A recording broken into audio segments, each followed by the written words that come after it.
Yo, what's going on YouTube? It's your boy Blue, and we are back. We're just going to go ahead and go right into this. This video is going to be a little interesting, and this is the take that kind of really reminds me of my ethics class. There was another criminal justice class that I took while I was in school. And we talked about a lot of things that as human beings and as those that have individuals policing us, how to act, how to respond. And again, we looked at a lot of scenarios, situations with police interactions and whatnot, and like looking into it and seeing, you know, this was the right thing for the cop to do, or this wasn't the right thing for the cop to do, or even for the civilian. This was the right thing for the civilian to do. This wasn't the right thing for the civilian to do.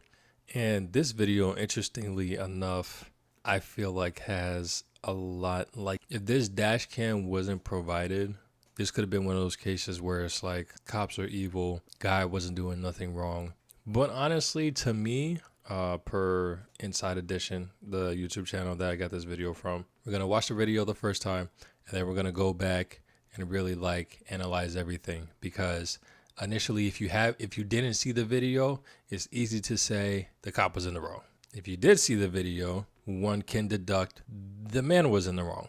But if you really think about it, and like genuinely think about it, put yourself in perspective of everything, I feel bad for everybody, for both of the individuals and the families. This is one of those tough situations where, based off of everybody's experience and what they've gone through, resulted in what's happening. So let's go ahead and take a look at the video.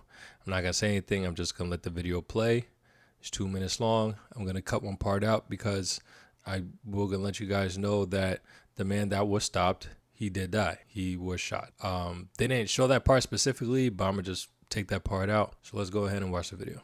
Back here at home, this man was freed from prison 3 years ago after serving 16 years for a crime he didn't commit. Now he's dead after authorities say he resisted arrest during a traffic stop. The lawyer representing his family says the thought of going back to jail triggered him, and that the officer should have done more to de-escalate the situation. A police cruiser is pursuing a white pickup truck, allegedly speeding down a Georgia highway at 100 miles an hour. Step out! Get out! Get out! Put your hands back here. I ain't doing. Put your damn hands back here. The deputy pulls out a taser. Why am I getting tased? Because you are under arrest for speeding and reckless driving. I'm not driving. Nobody was hurt. How was I speeding? You passed me doing 100 miles an hour. Okay, so that's a speeding ticket, right? Suddenly, the driver flails. A tense scuffle follows, and it ends when the deputy opens fire and kills the motorist. Sit down. Camden, shots fired. Shots fired, Camden.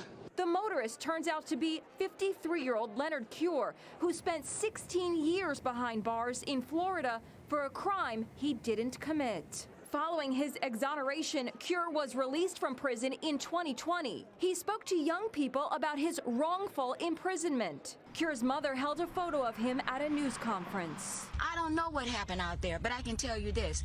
There was nothing so bad that he deserved to die. Was he an angel? Was he perfect? Absolutely not. But whatever it is he did, it did not warrant him being dead. The family is represented by attorney Ben Crump, who says Cure's 16-year imprisonment left him with severe PTSD, and he may have been triggered by the police stop, fearing he'd be returned to jail. Hands behind your back. Yes, you're going to jail. People are so devastated that this happened to Leonard. Okay, so let's go ahead and rewind that back. And with each part, we're just gonna really analyze, talking about some stuff. Probably not too much. Hopefully this isn't gonna be another 45-minute, hour-long video. I doubt it, but let's do it. Speeding down a Georgia highway at 100 miles an hour. Step out. So just right off the bat, and again, we're just gonna point everything out that plays a factor in what happened. If we just go back a little bit, this isn't like an empty road. There's high traffic, especially on this side of the road. There's high traffic, not like backed up traffic, but there's clearly vehicles here to where even if you're speeding, it's like, okay, bro, like you're going way too fast and now you could possibly endanger other people that's on the road. So that's already one thing. Let's continue. Out. Now, did the cop come out pretty aggressive? Yes, but I understand why. It's one thing to be speeding and you're going like 10 over, because I know, like, I think it was like North Carolina or something like that. If you go over 10, or over 5 or something like that, then you're gonna get a ticket. It's kind of ridiculous. I don't know if they changed it, but years ago that's what it was. But in Georgia, there's been plenty of cases where it's kind of like a collective thing. If everybody is driving kind of like the same speed limit, then it's kind of hard for you to really arrest everybody. So police tend to kind of let that pass unless there's like one particular person that's going faster than everybody else. And in this case, it seems like our man was going extremely fast, which, I mean, of course, is going to get you stopped. And like I was saying before, if you were going like 15 over, 20 over, 25, which is considered a super speeder, then yeah, you get pulled over. I would think that you would have a little calmer demeanor. But in this case, it's like the police officer is coming up, very, very stern and like on the aggressive side, probably like a little frustrated. And not frustrated, but like, yo, what the heck is going on with this guy? He needs to get off the road right now and take this L because you're clearly going over 100. So I can see why he came out, with his energy so high. Was it needed? I feel like there were other ways that he could have went about going to the vehicle instead of like being at that heightened level already. But it's, yeah. So let's continue. Get out! Put your hands back here. I ain't doing. And then there goes the situation right there. I ain't doing shit. This is like, and this is the same thing like in my other videos. Like the way that you come out towards the cops, towards the police, is really going to set a pathway to how the scenario was going to continue. So in situations like this, you really don't want to do anything that's going to provoke the police, especially you clearly doing something that you're not supposed to be doing. I'm pretty sure that anybody that has a license knows that you're not supposed to be speeding, let alone going over a speed limit, which I'm assuming in this case, homeboy was really going like probably 40 over the speed limit. Let me see. And I live in Georgia. This is a pretty clear highway. I want to say that the speed limit may have been 70. I feel like the speed limit may have been 70. And in some cases, depending on where you are in Georgia, I think it says 70 plus. I don't know if it says specifically 70 plus, but there's a speed limit where it's like, just don't create traffic pretty much, which is kind of dangerous. But I mean, in this case, it's like, I feel like the speed limit was set to where, and for the way that the police was acting, I feel like the speed limit was probably at 70, 75. If he was driving at over 100 or at 100, I would think that it would be at 70, 75 for the police to be reacting like this. Like, yo, what are you doing, bro? Like, you really going way over the speed limit, and you're like, you something's going on with you for you to be driving this quick. Like, you're reckless. It's ridiculous. Why do you have a license on a road that has, this many cars already? So that's what I'm assuming is what's going on. And again, like, this attitude just coming off the bat, it just doesn't do well for anybody when a cop's doing their job. I understand that the cop has high energy right now, but you don't try to match that energy. I mean, if you're dealing with anybody that has high energy, you probably shouldn't try to match that energy unless that's the absolute last result. And in that case, something's probably going to go down. But I don't know. Let's continue. The deputy pulls out a taser. Why am I getting tased? Because you are. So I don't understand. I don't understand what's going on here. He clearly has his hands on the vehicle because you're under arrest for speeding and reckless driving. See, I didn't consider this before because I watched this video. It was actually my man Van off YouTube channel LFR Family. The link is going to be in the description. He actually showed me this first and we watched it together. I'll have the link of that as well. And we went through it, but I actually didn't realize it the first time that we were watching it. So let's go back really quick. He takes out the taser and he pulled it on the guy already at point.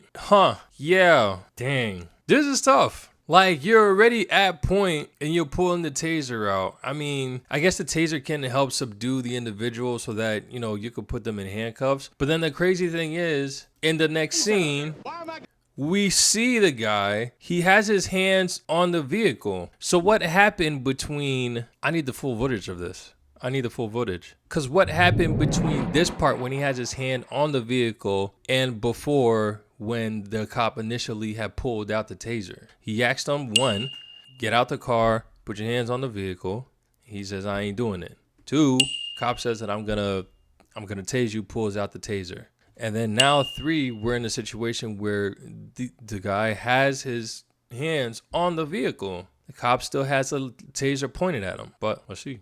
Because you are under arrest for speeding and reckless driving. I don't know whether that justifies somebody getting tased. If you're resisting, I can understand you getting tased. But at this point, he's complying with what the police had asked him to do initially. That if he had said that, then okay. But saying how the situation is, like his hands are on the vehicle, which is what the cop told him to do initially. So it's like, I don't understand how the taser actually became a factor. But let's continue. Nobody was hurt. How was I speeding? This is the part where and I'm not laughing because of what he said, and I'm not laughing at him, but just like the scenario, this is what I was mentioning before when it comes to like individuals when they come in contact with police officers and they have this type of demeanor, these type of responses where it's like, yeah, I wasn't doing nothing, you don't know what you're talking about, I'm not in the fault, nothing like that. But he says here,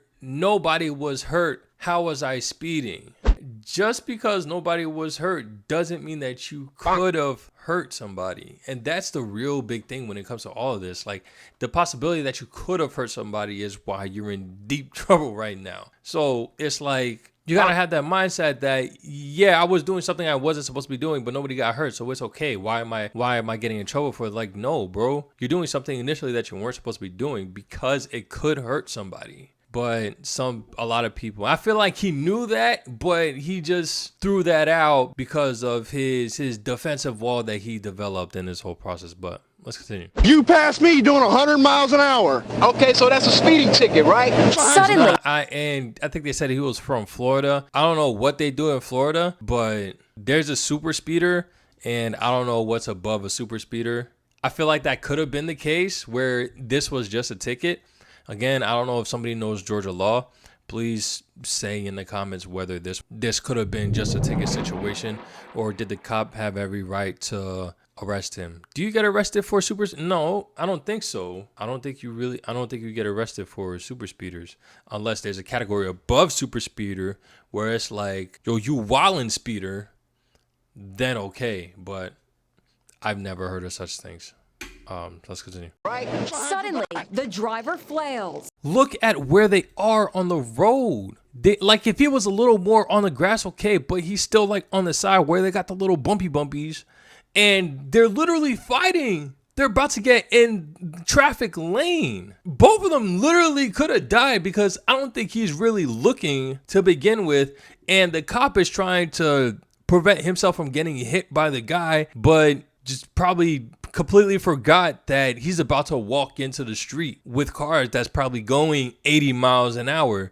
That's gonna be an instant death. But Follows, and it ends when the this is the interesting part right here, where it's like he has full position of the cop. The cop is gonna have some resistance on his right arm right here, and I think that's his left arm, or no, this is his left arm, so it's kind of subdued. And the right arm, I feel like he may be trying to restrain. But the guy's strong. He's not a small dude by no means. He looks pretty strong. And he has his neck going back. Sit down! And I just skipped that part right there. So at this part right here, here's the right hand. Here's the left hand of the police officer. And as he's pulling back, as the guy's pulling back on the officer's face, mainly his chin, which I don't know how fatal this move can be, but essentially the cop at this point is reaching for his gun with his right hand, and then from point blank, I'm assuming shooting from his side is when he shot the man. Cure's mother held a photo of him at a news conference. So real quick, this is the part that becomes interesting. because you have an individual that was in Florida. He went to prison wrongfully for 16 years. That's 16 years of your life for something that you didn't do behind bars. I can't imagine just the thought process of this man. That's a lot of years. I'm sure that there's a lot of trauma behind all of that. Spending that long behind bars for you to come out and be caught in this situation is one of those situations where fear kind of rumbles up on the inside with the idea of going back. When they mentioned that his reaction was because he was triggered of going back to jail, that very well could have been the case, where he's like, I'm not going back to jail. But these emotions, this is where having control in your emotions is very important, is very key, because all of this I feel like came from emotions. I don't know why he was speeding to begin with, but the speeding could have been from emotions. I mean, you've been in jail for 16 years. I'm pretty sure you knew beforehand that you're not allowed to speed, but that could have been from emotions. I don't know exactly what was going on through his head to make him go that fast to begin with. The way that he got out of the car, almost being at the same level of the police officer, that was emotions. And then for him to get tased and to fight the police back, that right there is already, that's not going to put you in a good situation. By no means. It's not going to put you in a good situation because of those emotions of trying to fight the police even though they tased you. I guess, yeah, the police tased you. He's also a police. He's also a cop. He also has weapons in his arsenal. And even though you're a civilian and you don't have any weapons on you, kind of like with all the years, you do something provocative to where the cop feels threatened. And as we can see, the cop will use his firearm to prevent you from doing to him what he just did to you. And it's crazy. It's crazy. I'm actually going to play the video that we watched because it was a different video and they provided different information. There is no one side to this. This is like one of those situations where both individuals were in the wrong to some degree. And I understand why the cop did it. I mean, the guy was literally pulling his neck back. I don't know what type of damage that could have done, but it could have been very severe, especially how strong this guy is. I've seen a video where it was a thin guy and a big muscular dude. This is the most dumbest thing. I don't know what happened, but whatever the small guy did to get himself in that situation, I know he's going to regret it for the rest of his life. So essentially somebody was recording both of them fighting, and it was literally the last part.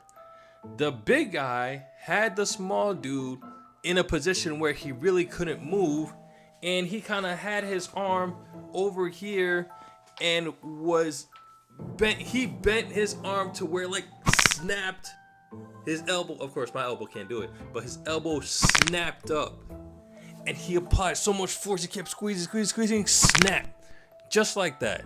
It's kind of probably a little bigger than our man right here. Stuff like that can happen. I was mortified after that. I thought that only happens in Mortal Kombat, but to actually see that happen, somebody do that to another person, that's stuff that can actually happen. And that's something that the cop probably felt like was gonna happen if he didn't do anything. So it's like, yeah, in that situation, I feel like personally, the cop did what he had to do in order to preserve his life. There's been plenty of other situations where I'm looking at the cop video and it's like, yo, why did you shoot him? What was the reason for that? I need a specific reason. What was going on through your head? This guy was literally probably going to snap the cop's neck off. So he did what he had to do.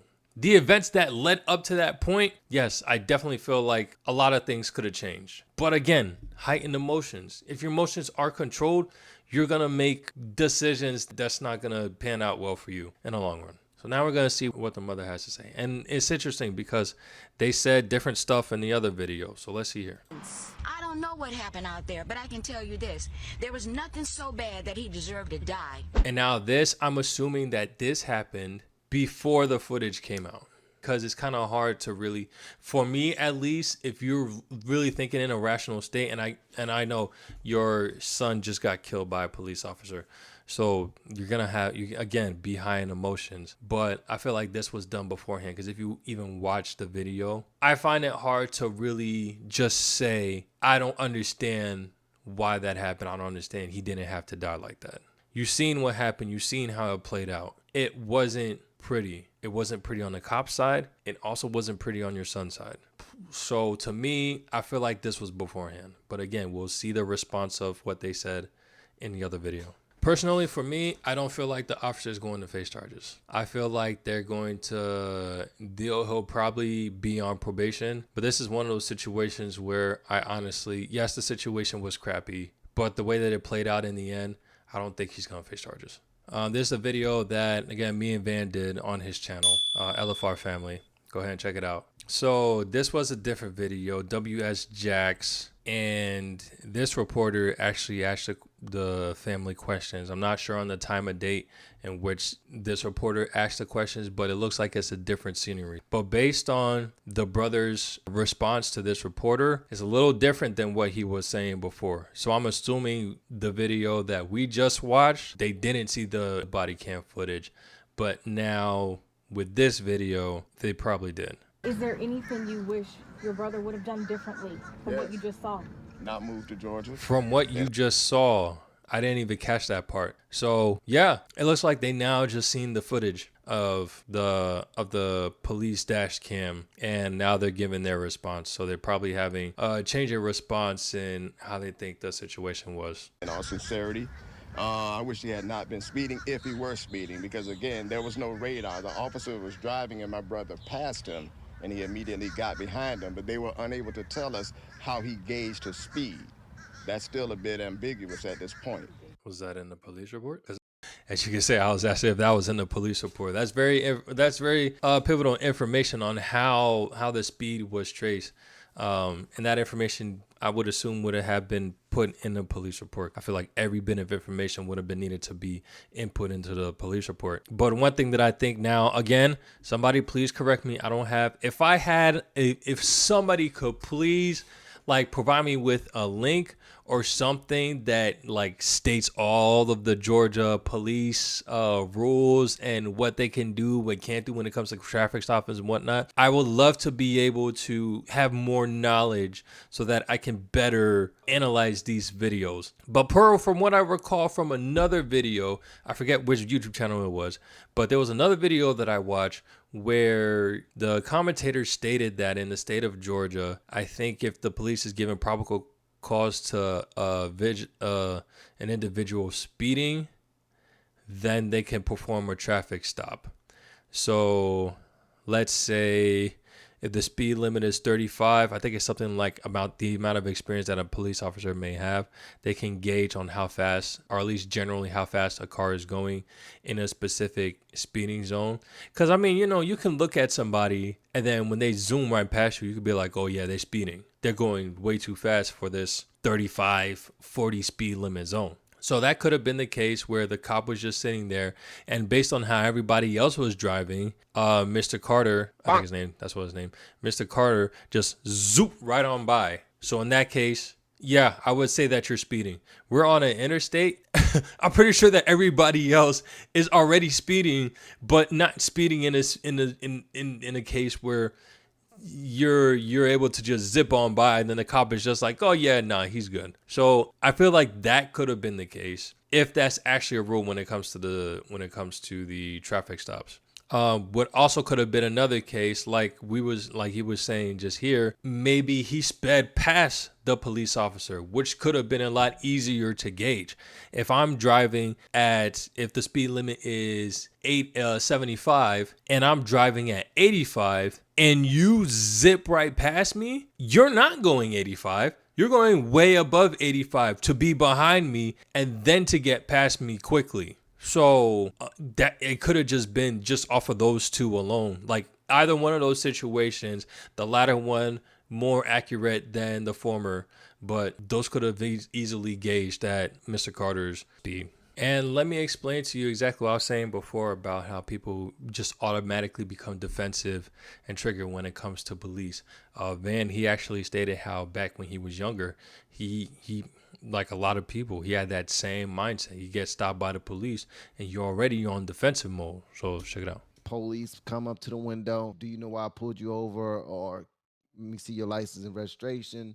And I'd be like, why you pull me over? I wasn't speeding. What are you talking about? Or what do you mean that was a rolling stop? I stopped. They be like, no, you didn't, sir. Could you please give me, man, fine, let me get this. And I'd be like, could you please hurry up, man? We got somewhere to go. I was mean. Like aggressive from the jump, but it's like the cop is just doing their job. So it's like, it's either you just gonna get this ticket, you could exchange a couple words, like, you know, try to be like, yo, this wasn't me. But like when it comes to like the aggression, it doesn't pan out well. And for somebody that's been in jail for 16 years and then being caught in a situation where just seeing a cop or just having those blue lights come out behind you, that's gonna be triggering. Just so much stuff that comes into play. Okay, so as we can see already, like there was a lot of hassle and fighting and struggle here. Okay, so that also didn't pan out well. I'm watching this video for the first time. So he said that he actually did pass a police officer while driving, and like I was saying before, if everybody's already going 80 and you kind of zip past me, then you're not going 80. You're already going way over 80, and it's kind of physics that goes into it, but we're not going to talk about physics right now. And then it said it took him a minute to pull over. Again, situation doesn't pan out well. If a cop rings those lights, you just go ahead and get over, because you pulling away after the lights have been turned on and not stopping a minute, that's a while. You could have easily switched over, but I don't know what was going through his head. It could have been a lot. It could have been him thinking to himself like, yo, I'm not going back to jail, this, that, and the third. But again, it's regardless of what you're thinking, the decision that you made of taking so long didn't help. It didn't help. Georgia. You do now? Hands behind your back. You're in the deputy. Yo, I don't mean to make light of the situation, but if you can look at the tightening in this man's body, his fist and his arm, it like the thing is shooting at it, it's shocking him right here. You could see his face.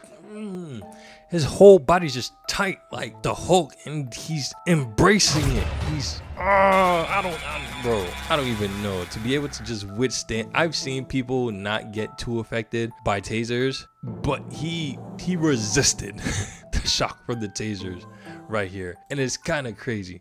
He's just like his hands, and then boom, he's out, ready to fight. He's that guy. We on it, or maybe just the officer. Reaches for his baton first to try to hit Cure off of him, and then you see the deputy struggling as Cure continues to push the deputy's face on the back of his neck. We are going to stop the video right there. He left because I was like, will he get a traffic stop? Is he going to be a victim of that? Because from the time that he was released, he was never set free. I lived in constant fear. Every time the phone rang and he wasn't home, even if he was at work, is this going to be the day that they're going to lock him up, beat him up, or kill him? I lived with that. I lived with that. That is torture. It's a tough situation on how you look at it. The facts are facts. The footage showed everything, well, mostly everything. And like the family was saying, there was an escalation upon another escalation. Just like the brother was saying, there was emotions on both ends, from the cop's end and from Carter's end. And it ended terrible. It ended terrible. Was the cop in the wrong in some instances? Yeah, I feel like there was some bits, like we mentioned before, where the cop could have done better to prevent it from getting to this point. But at the end of the day, you know, as a cop, he has every right in his job description to protect himself from being killed. Was there some negative on Carter's side? Yeah, due to his high emotions and everything that was going on with him and his past, it caused him to act in a sense where his reaction kind of backfired on him. Could have been done differently, yeah. But again, I could sympathize. I can't empathize because I haven't been in jail. But having that trauma of not wanting to go back to prison after you just spent 16 years for something that you didn't do, I can't imagine the emotion that was running through him during that time. But yeah, guys, very interesting video, very interesting take. Now let me know what you guys think. Who was in the wrong? Or not even who was in the wrong, who was in the right. Just how do you feel? How do you feel? Because to me, it saddens me. Like, just like the mother said, like her son who just got out of jail, she was always in fear for him every time when he left the house. Because it's like she had a feeling that this was going to be the way that he left. Comment however you like. I got you guys on the next one. Take it easy. Peace. Yeah, I know you guys thought it was over, but it's not. Boy Blue is here, and I got my big blue robe on, and I just wanted to say a couple of things. As I sit here 12:40 a.m., I'm editing the video, and as I'm going back and I'm looking through again, I do believe that the officer could have done a lot more to de-escalate the situation, especially with him being trained in this type of situation. I feel like he could have de-escalated this a lot more. I'm sure there's more evidence that probably wasn't shown specifically as to what was going on. And like I mentioned before, there was that one part where the officer had told Mr. Carter to get out the car, told him to put his hands on the truck, and he refused. And then he pulled out the taser initially and then pointed it at him. And then that's when you see that the scene cut to where Mr. Carter had his hands on the vehicle, and then he still got tased. And it's like, what happened at that part in order for the officer to tase Mr. Carter? What did he say? What was going on? Because literally the whole time while his hands was on the car, that's when the officer decided to tase him. There's not enough evidence to really let the officer off scotch-free. There is some sketchiness that's going on for me. Just looking off of that right there. And like I said, being able to de-escalate like you're trained at this, I do believe that some officers, and I'm not going to say all of them, do need, I don't know, some heavier training when it comes to de-escalating situations. Based off of what we're seeing and just based off of that one scene that was cut, it did seem like he was complying at some point. So I don't understand why the taser happened, but that's what happened. So I'm not completely changing my stance. I do feel like it was on both parties, but I was kind of leaning more towards the cop, because at the end of the day, it was a cop that had to make the decision in saving his life versus losing his life. But I do feel like it was the cop's responsibility to be able to de-escalate that situation a lot more. Like I said, this all happened while I was editing and going back and watching it again. This is what happens when police, they try to get evidence from a crime scene. They got to look over and over and over again, just trying to make sure that everything makes sense. Everything is clear cut, all the evidence and whatnot. And then there's no extra questions. But look, hey, it is what it is. Catch you guys on the next one. Take it easy. Peace. And good night. Good morning.